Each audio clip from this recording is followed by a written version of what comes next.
Brand credibility is making sure that brands are living up to what they say they're going to do, whatever type of brand you are, to be able to do that, whether that's a strapline. I think when brands don't necessarily live up to what they're saying they're going to live up to, that's when you start losing kind of trust and credibility amongst different audiences.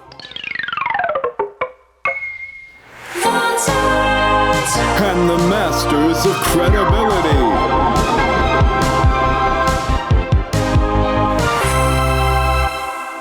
Welcome to Credible Conversations. Is it a podcast? Is it a vodcast? Don't really know. Making up as we go along slightly, but it's where we're going to discuss all the aspects of what makes a credible brand. And today I am joined by Emily NIX. Hello, Emily, who is Digital Marketing Manager at Citizens Advice. And obviously, we've known each other a little while, not too long, with Nonsense helping you out with bits and bobs here and there. But one of the reasons I wanted to get you on here was I feel like Citizens Advice is uniquely placed to talk about brand credibility because part of your service is checking the actions of big business in our nation. And you're a really, almost guaranteed to be an authentic and reliable voice in many respects. So your opinion on it, coming from the culture at Citizens Advice is really interesting to me. So maybe we just kick off with you telling us a little bit about, life at Citizens Advice, and then more specifically some stuff on your role there. Yeah, so Citizens Advice, we're a charity and we give free, impartial and confidential advice to anyone who needs it across England and Wales. We're based in local communities. We've got around 250-ish local services across England and Wales. There is also Citizens Advice in Scotland, but they're a separate charity. So we, as Citizens Advice, just deal with England and Wales.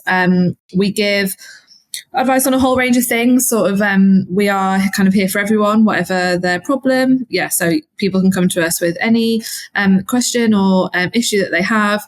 Our main focus of advice is more around work, debt, benefits, lots on energy, lots on consumer.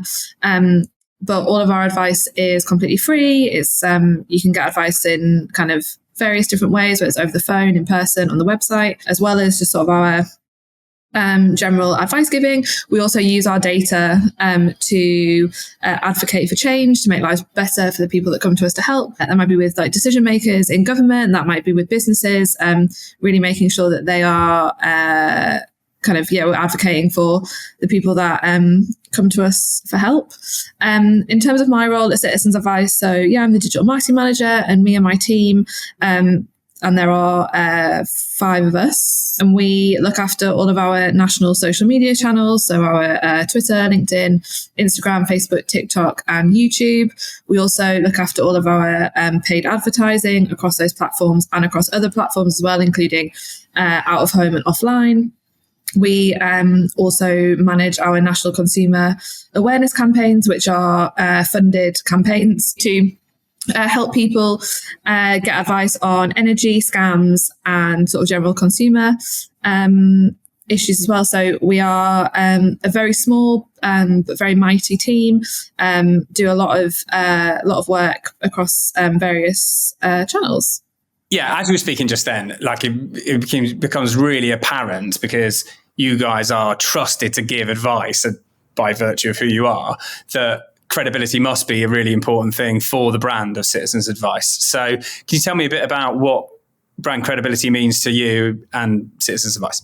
Yeah, I definitely think for me, brand credibility is making sure that brands are living up to what they say they're going to do. And I think that's super important, whatever type of brand you are, to be able to do that, whether that's a strapline, whether that's a promise that people have. The one that I always think about is the John Lewis one. I know it's not their official strapline anymore, but the one that was never knowingly undersold, which obviously during things when Black Friday became a big thing in the UK and stuff, was they really did have to make sure that they weren't being undersold. So I think it's definitely about that. And I think when brands don't necessarily live up to what they're saying they're going to live up to, that's when you start losing kind of trust and credibility amongst different audiences.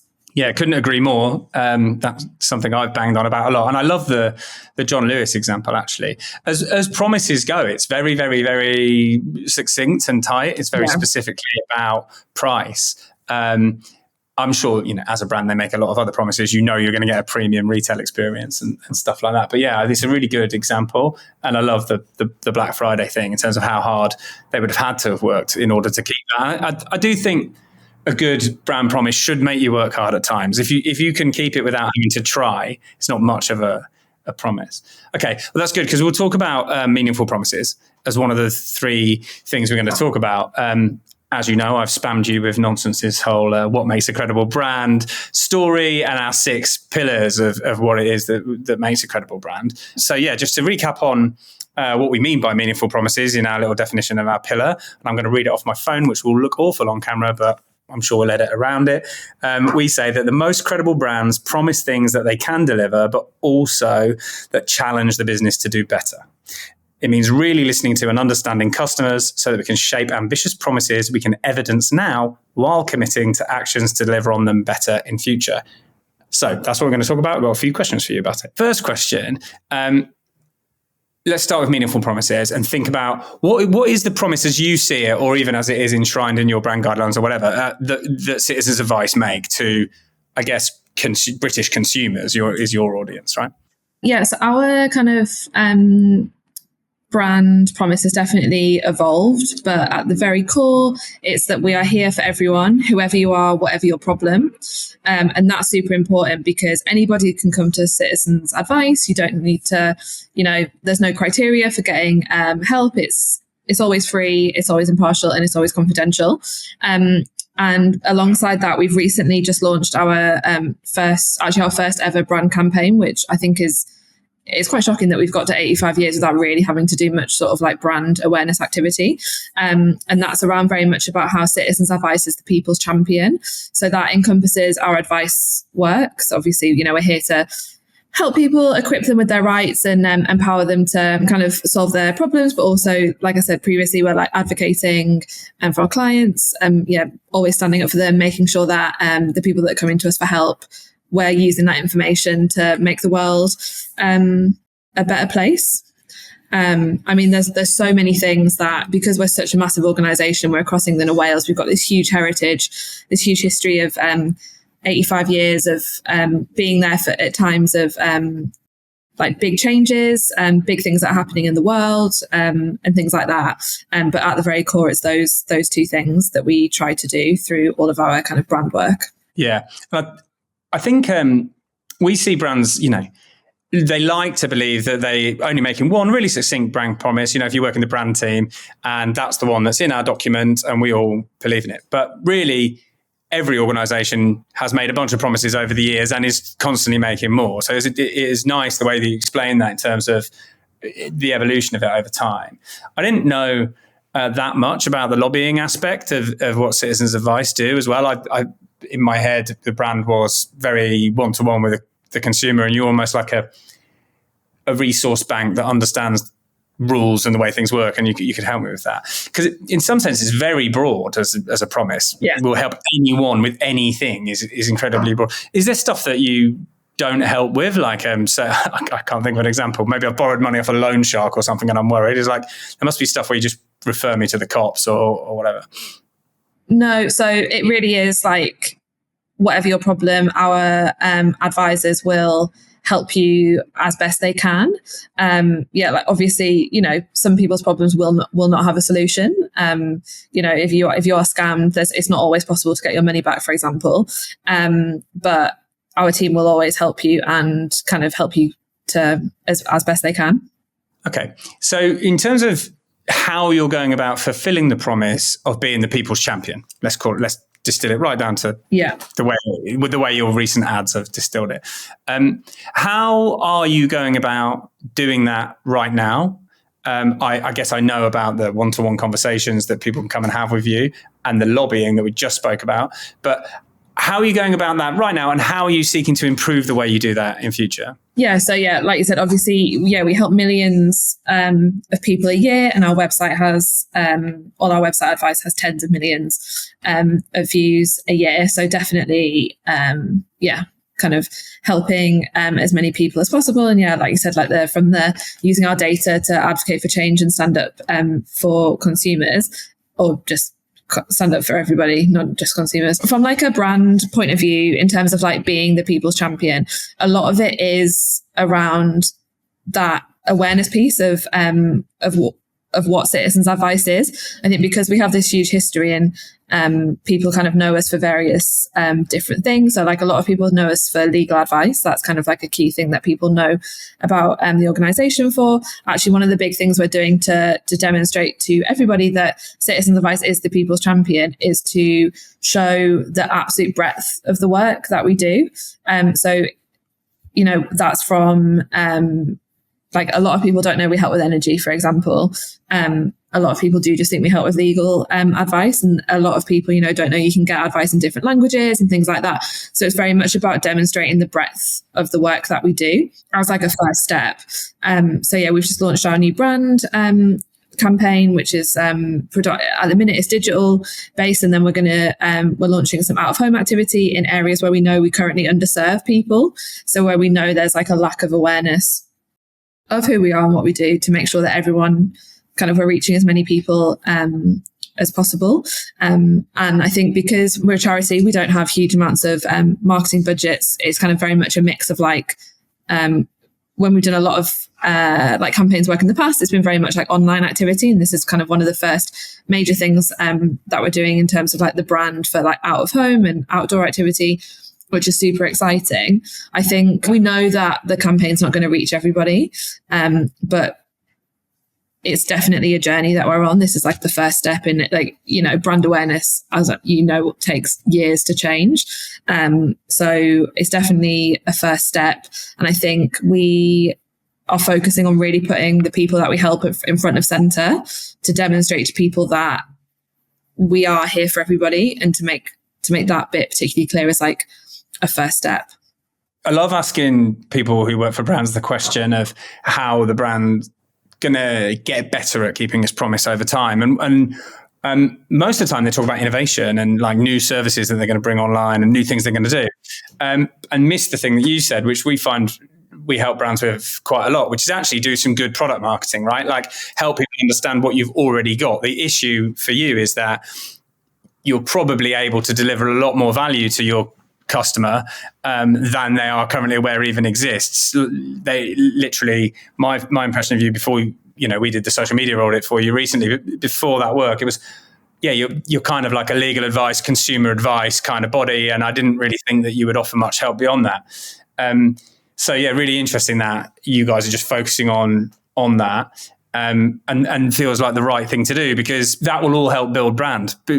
I think it's a really compelling thing for me to help believe that you're the people's champion it's not just one way you're the people's champion. There's 2, 3, 4, 5, 6 ways that you're, and then that all of which ratifies the promise. So I think that's really interesting. Yeah. And I think like me sat in the brand and marketing team, I can't do I can't make any changes to the service. Like that's not within my role. So if I can focus, or me and my team can focus on how the service exists as it is now and get that awareness now, actually, 5 years in the future, if something does change, we do add in a new service, it's going to be easier to, we've already built that kind of trust and kind of confidence in what we do. So it's going to be easier to get people on board with those services. Yeah, spot on. And it's funny you say that customer experience is a new service is essentially outside of your remit. One of the things we're trying to do as an agency is bridge that gap between the CX teams, if even the organization has a CX team, is a relatively new thing, or whoever's in charge of product and service and marketing a little bit. So future guests on this will be people from CX teams of different organizations as well, because it's all so interrelated. The minute you have a new service, you've got to start making new promises about it, and you've got to market that. And I think, it's super interesting that you obviously can only focus on your bit as things currently stand. But, perhaps there is ways in future to start joining some of that stuff up, because you're also at the interface of so many conversations, especially in social media, about what services people might want out of citizens' advice in future. So do you feed that stuff back in? Like, is there a loop by which some of the social media conversations you're having will get back to product people? Yeah, it definitely feeds back into particularly around content. So, if we see a spike of people that, want content on housing, for example, or have specific questions about different things, we'll feed that back in so the product team can look at that and how it fits to make the user journey a bit smoother. Yeah, nice. And you mentioned data, just a final point on this. A couple of times you referenced using our data to advocate change. Tell us a little bit more about that, because I feel like that's a very relatively modern way of you keeping that promise. I'm pretty sure back when my gran, who I told you about, used to work in when it used to be called Citizens Advice Bureau, and she sat behind the desk, she wouldn't have ever been able to talk about the big bits of data that Citizens Advice had grown. So tell us a bit more about that. Although, to be fair, you'd be surprised. So we are celebrating our 85th anniversary in September, and we've also recently moved our London office, and as part of that found loads of stuff from the archive. And actually there's a book from Southwark Citizens Advice from, I think it's like 1957. It's like definitely the 50s, which lists all of the, done by typewriter, lists all of the issues that people had, and that the tally of how many things like against each topic. And then they talk about in the minutes from their AGM, or it was a meeting that's also in this book, about how they were telling the members of Parliament about it. So we've been doing that for years and years and years. A lot of it is obviously every person that comes to us for help, their information is recorded, obviously everything's confidential. So, we're not saying that this person from this place has got this issue, but it's like, we've seen an increase in this particular type of issue, or we've seen more people coming to us for this. And then we can use that information to show the best example is prepayment meters, like from recent times. So we have seen basically since the past couple of years, we've seen an incredible increase in the number of people who can't afford to top up their prepayment meters. And our kind of policy and advocacy teams have used that information to talk to government, to talk to the energy suppliers, to show like what you have to put in place to support people that pay for the energy in that way. Yeah, I love it. Isn't it great that you've sort of been doing big data since before anybody was calling it big data? Yeah. So on authentic storytelling, obviously, you know what that's about, but for the viewer at home, which may well be singular, I deliberately didn't say viewers because it's so early days in this project. But authentic storytelling is about the fact that, strong brands, we believe they do have a lot to shout about, often more to shout about than just themselves. I think that's a key part of the authentic storytelling pillar. They have this ability to elicit emotion, make customers really question choices. But the brands that we see as the most credible are the ones that manage to do that from a place of truth, recount those stories really honestly, really authentically. And we see that is linked to long-term success, initial success actually in terms of content. If you look in the content space, the more authentic content just wins. But actually, obviously that contributes to brand building over time. But we would say if that's what's working in content, that would also work in your campaigns and your above line stuff. And the final part of it is that every story is an opportunity to build trust along a connected customer journey. And we talk a lot to our clients about building narratives over time. And perhaps we could expand on your future mission to explain more and more of Citizens Advice's products to people, because, you've got to be a bit careful, I guess, that doesn't appear that we're talking about energy 1 minute, tax the next minute, legal advice the next minute. How do you make sure that's all forms part of a joined up narrative? So maybe let's start there. How far are you into that plan in terms of starting to communicate product by product? It's definitely new for us to do kind of typical brand awareness activity. So we've done sort of brand awareness specifically for like young people, and that's been really successful. But in terms of like general, just getting people to understand what Citizens Advice typically it's not really been that needed, because brand awareness is so high, and it still remains really high. Like we still have really, really high levels of brand awareness. But I think when you like delve deeper into it, it's like people know who we are, but people don't necessarily know what we are or what we do, which I think is really important. So like, for example, a lot of people don't know we're a charity, and like we're a network of 250 local charities as well. Like, and that's really important that people understand that we're a charity, because that helps us to show how we are independent and we're not kind of like working for government or anything like that. So but and also, like I said previously, like a lot of people just associate with us with legal advice, which is like a very small amount of what Citizens Advice does. There's this huge wealth of support that people can get. So I think it's definitely a new thing to be like talking in that way. We've done various bits of like marketing and awareness raising for sort of our like various different services to do with like debt and benefits and things like that. But actually talking about Citizens Advice as a whole is really new. So we're in this like first phase at the minute, which is our People's Champion campaign that we've recently launched. And then we're going into our like 85th birthday celebrations in the summer, which will be really exciting. We've got really great stories to tell to demonstrate the breadth of what we do. And then after that, we'll kind of use the learnings from what we've done so far and see what's next.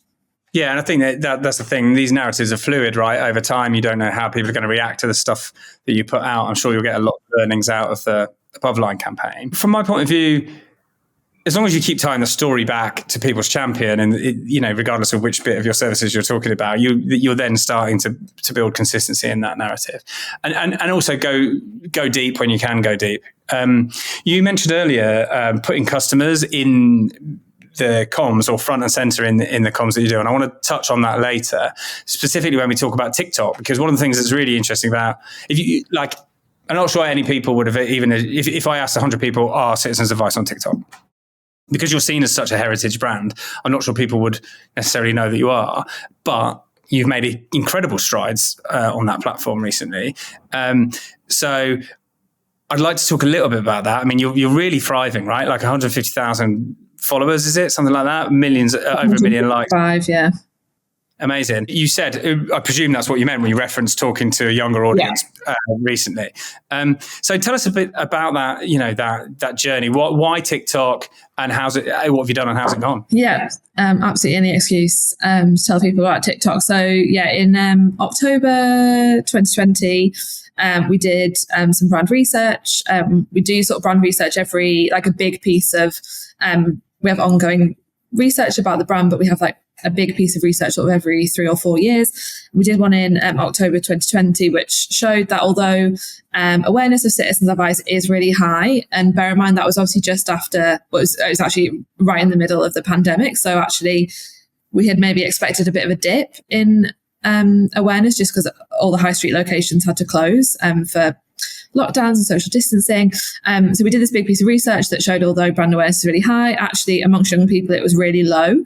I think it was around like 30% of younger, so it's 18 to 25, knew about Citizens Advice. So one of the things we did, we did a big piece of work to reach young people, and as part of that we set up TikTok in November 2020, so just after the research, and we've had incredible success with it. So we've got about 155,000 followers. We're getting, we've got videos on there with millions and millions of views, and we're getting a much bigger reach and level of engagement than we get on any of the other social media platforms. So it's been really it's been really exciting. And I think it's a great way. So like the social media team, we're not trained advisors. We can't give one-to-one advice. But we know that people are coming to our social media channels looking for advice. So I think TikTok's been a really great way of raising awareness of our advice and showing like general advice bits that people can really benefit from in a really engaging way. Obviously, we've had the energy crisis, which has kind of increase in energy prices, and a lot of the advice around the energy price cap is always to reach your energy meter. So read and submit an energy meter before the price cap increases. We did a lot of content on Twitter and Facebook around that, making sure, make sure you submit a meter reading by this date, etc., etc. We did one TikTok video about it, and it got over 1.5 million views, which just completely blows the other channels out of the water. And that's about energy meters. That's like arguably not the most interesting topic we could be talking about. So it's been really great in that sense. And yeah, it's definitely got us a lot of, it's increased brand awareness amongst young people. It's definitely got the team internally kind of raised our profile as well. So it's been really, really effective. Yeah, I wonder if like 2 years ago, maybe you don't get very many views about a topic of energy meters, even on TikTok. But the reason I say that is because it is a channel that not only allows you, probably the last place you can still get organic reach, without having to pay for it, thanks Zuckerberg, but also it allows you to be super timely. Like TikTok is so good at bringing a trend to the fore and helping you understand what people really want to hear about right now. Obviously, the vast majority of that is just like, what funny, weird TikTok shit do people want to hear about right now? But also it's stuff like this, if people are talking about cause he lives or energy crisis, you can jump in and be a credible voice in that space. Yeah, we find definitely like jumping on trends and stuff is really works really, really well. And I think a lot of the different videos that we've done, like you can see a definite pattern when we've gone for like something trending versus just like a straight to camera video, unless it's like super, super timely. Yeah, it's been a really great channel for us for sure. All right. And then creative question. I've got some quite serious advice that I want to give because I'm Citizens Advice. And there's having a good old laugh on TikTok, playing with trends and memes and silly stuff. How are you finding bringing those together? Because, I don't know, maybe in the first instance, it doesn't necessarily seem like that would be a very obvious thing to do. Yeah. Is it doable and is it working? Yeah, it's definitely doable. I think we always will consider the advice that we're giving with any particular trend. And I think that's really important because, we don't want to be seen and we're not making light of people's issues or things that are going wrong. So I think that's really important. There's definitely a fine line between those two things. So like if you think about like Ryanair, for example, they do great work on TikTok, but we would never go that far. We're always going to make sure that we are definitely not crossing any sort of line that's going to look like we're minimizing or just like making fun of people, of problems that are actually affecting people. That's definitely thought out and considered. But there's definitely ways that we got quite a lot of views on a video about like child benefit. And we also find that a lot of our policy work actually works really well on TikTok, because I think a lot of younger people are very interested in in that sort of thing as well. So it's definitely doable, but for sure, it's everything we do is super considered. I think we'll move on to our final topic. I was going to ask you what other brands you think do a good job when it comes to authentic storytelling. Is there any that immediately spring to mind? Just a final question on this topic. So I'm not sure if you've seen the RSPB on TikTok, but they're incredible. They have Bird of the Week, and it's just is on some of the best content that I've seen on the platform. And the other one I really like is the Black Country Living Museum, which is I've never been, but it's like an open air, I think it's Victorian. I'm not exactly sure, museum in. Again, I don't really know where it is, but it's near Birmingham, I think. Yeah, probably. Yeah, well, I assume so. Yeah, and they do they'll do trending TikToks, but everyone in it is dressed as a Victorian, and it's really good, and it's a really great way of them telling their stories of what happened at that time, but in a way that's modern and relevant. It's really great. It's so easy, isn't it? They can do every dance, right, and just be more fun. Love it. I'm going to definitely check out the RSPB. Yeah, right. Yeah. A mate of mine, he doesn't work there anymore, but he worked there for years and years and years, and really great organisation. All right, well, let's move on to our third pillar. I think we'll spend a little bit less time on this one probably than the others, given how much time we've already talked. But I just want to talk to you a little bit about a team that believes. For us, in all the years that we've been, doing brand stuff, content stuff, CX stuff for our clients, the thing that makes a difference between the work being really good, regardless of whether or not we're doing strategy work or creative work, the thing that makes a difference is when the team are really engaged in it at the client end. Now, that starts with just the people who work in the marketing department, but it gets really good when it's people who are beyond that, right? If we get the ability to talk to people on the shop floor, the factory floor. In your case, it would be, please, can we talk to some advisors that sit and chat? More importantly than that, when those people have a general belief that what the marketing idiots with beards and glasses and stuff are doing, what those guys are doing is actually true to what we're all delivering as an organization. Because too many times I've come across that being in separation. There was a British high street bank whose strapline used to be the helpful bank for many years. And I remember talking to people from there, customer services team, who were like, I can't believe they're calling us the helpful bank when we've got one of the lowest customer services ratings. We're already getting slammed for our call waiting times, and people are already pissed off when they get onto the phone with us.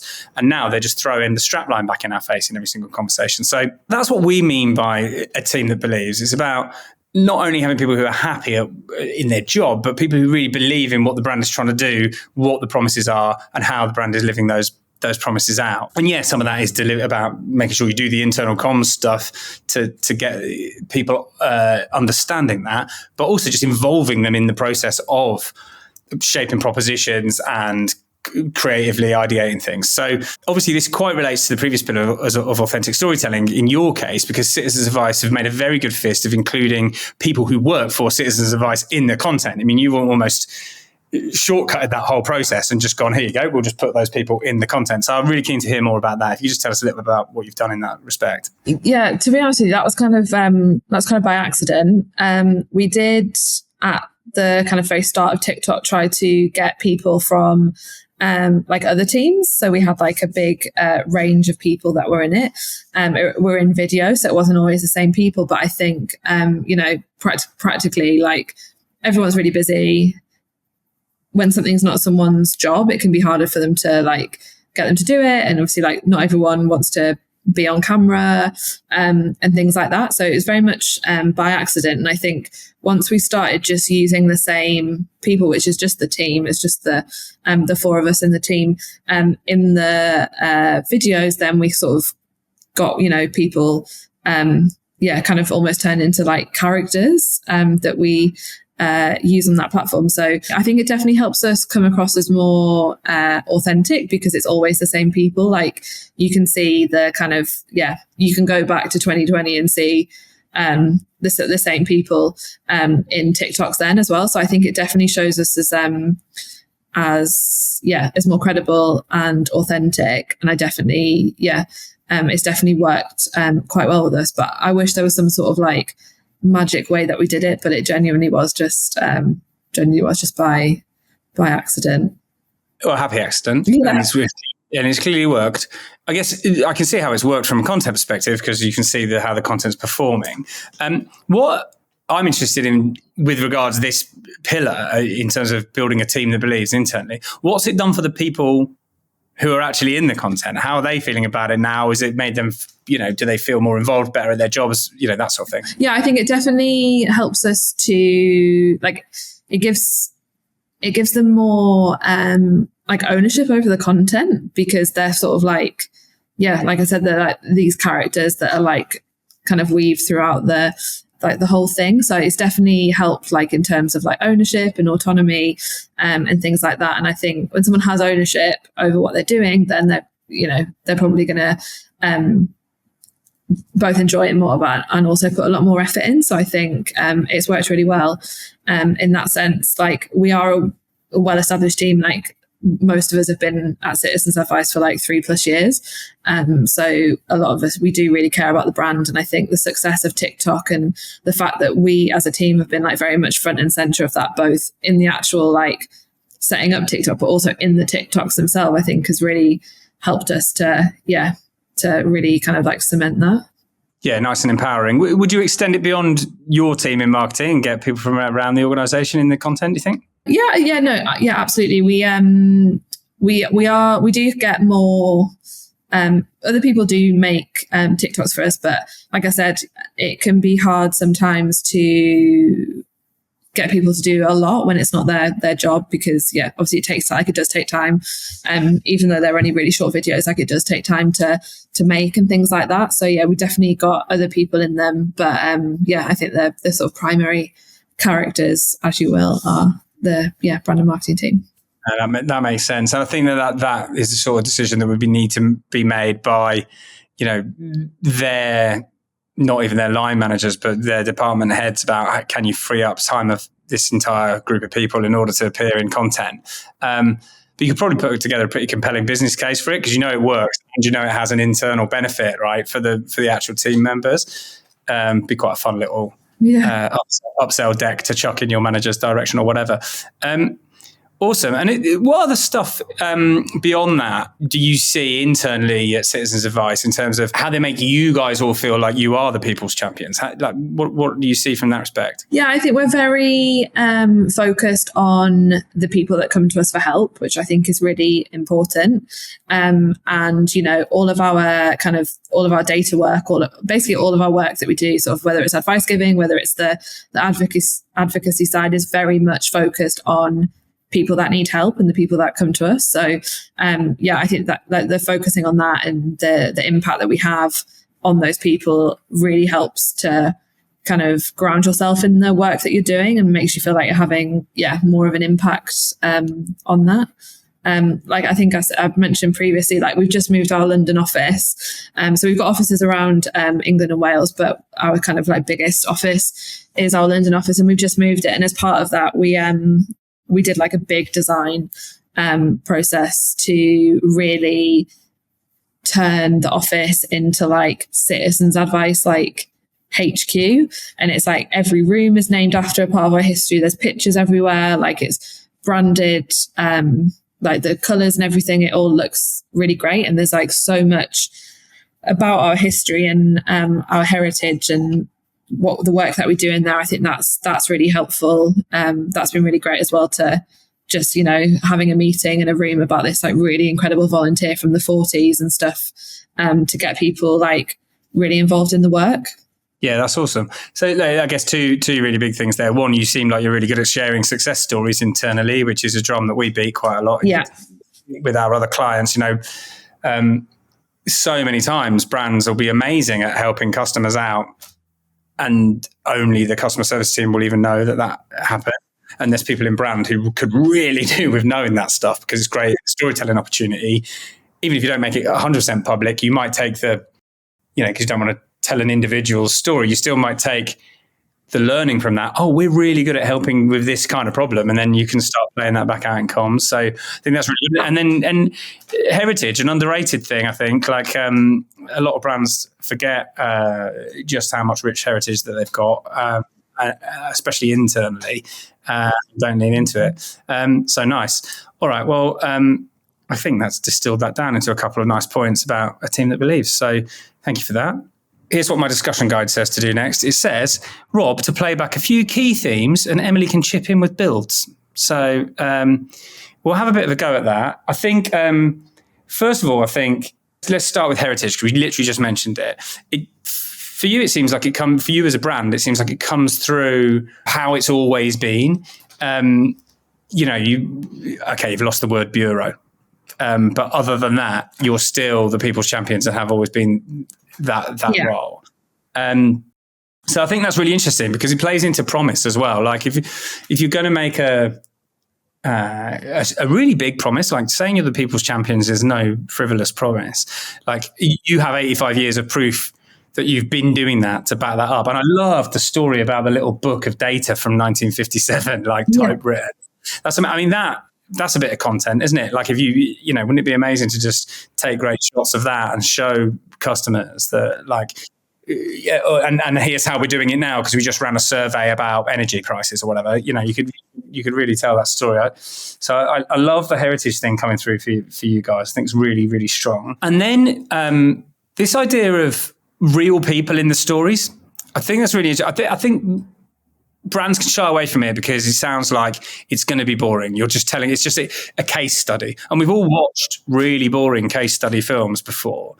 So I hope you can expand on this, because I know you feature a lot of people you've helped in content, but also, as we just mentioned, the team are featured in the content as well. Yeah, no, I was just going to say, I think stories, like, especially, as a charity, if you're trying to, influence a decision maker, or you're trying to fundraise, or you're trying to just like demonstrate your impact, like having an actual story of someone is so much more valuable, especially if it's alongside incredible data, which Citizens Advice has a wealth of. So if we can tell people, this is how many people we help, but with this issue, but actually here's this person's story about how, their visit to their local Citizens Advice has changed their life, then that is such a powerful thing to be able to do. And I think that's one thing that we do and we want to keep doing, and we want to build on and constantly improve.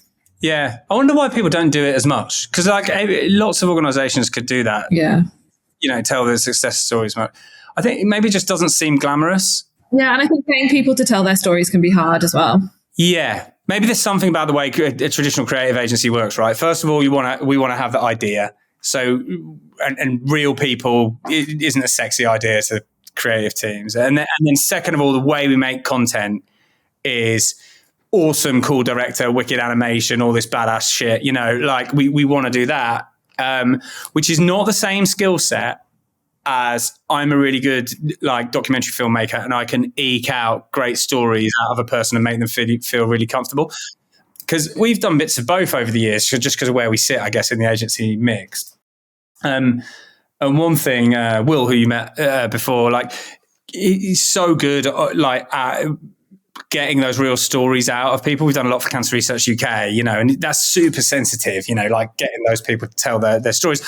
To be fair, often they want to because they're contributing to this big goal of ending cancer. And so they feel like they're doing something great by raising awareness. But it's really emotional shit that they're having to tell these stories. And they don't, like that can fall flat on camera or just end in, I don't want to use this footage anymore if it's not held with really, really light touch. And so I think maybe some of it is just, that interaction between brand and creative agency where they don't want to go there because it's not their skill set to deliver that kind of content. Yeah, really, really interesting. Okay, so is there anything else that you'll be taking away from today? What for you is the most interesting bit of the discussion? Yeah, it's just really interesting to talk about these sort of things out loud, which I know sounds quite strange, but like when you work in it, and I'm so like, I've been at Citizens Advice for almost 5 years, like I'm so invested in the brand, actually to just talk to someone who's not is really interesting. So yeah, thank you. Yeah, well, I can do naive and uninformed point of view if you want, Yeah. But I actually think that's really useful. Like one of my mates, Brett, he's a really, really good strategist, and he used to invite not just me, but like other random people, skilled people from the industry to workshops and brainstorms that he ran. But the proviso was you had to know bugger all about that brand or not really be interested in that particular vertical and sit there. And because then you ask the stupid, but not completely stupid questions where it really, it's an interesting thing to do, right? As an exercise every now and again to really start to check how you did. All right. Well, I guess all that remains for me to do is to thank you, Emily NIX, for your time. It's been a real pleasure, actually. Super insightful. I think hopefully, some people see this and they can reevaluate Citizens Advice a little bit. Yeah.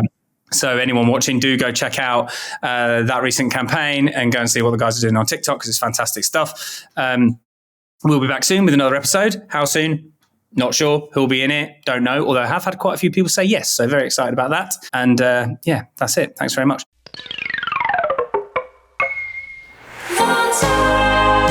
And the masters of credibility.